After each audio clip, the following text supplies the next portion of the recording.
تفسیر القرآن آج کا سبق سورۃ المائدہ آیت نمبر 99 اور 100۔ اعوذ باللہ من الشیطان الرجیم، بسم اللہ الرحمن الرحیم۔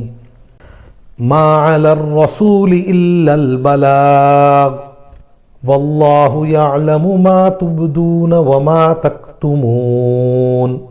قل لا يستوي الخبيث والطيب ولو أعجبك كثرة الخبيث فاتقوا الله يا أولي الألباب لعلكم تفلحون۔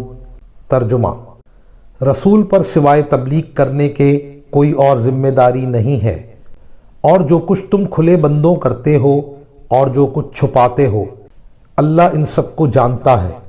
اے رسول، لوگوں سے کہہ دو کہ ناپاک اور پاکیزہ چیزیں برابر نہیں ہوتیں، چاہے تمہیں ناپاک چیزوں کی کثرت اچھی لگتی ہو، لہٰذا اے عقل والو اللہ سے ڈرتے رہو تاکہ تمہیں فلاح حاصل ہو۔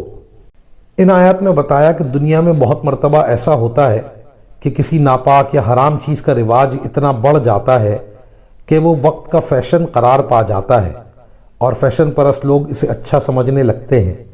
مسلمانوں کو متنبہ کیا گیا ہے کہ وہ صرف کسی چیز کے عام رواج کی وجہ سے اسے اختیار نہ کریں، بلکہ یہ دیکھیں کہ اللہ تعالیٰ اور اس کے رسول صلی اللہ علیہ وسلم کی ہدایات کی روشنی میں وہ جائز یا پاک ہے یا نہیں۔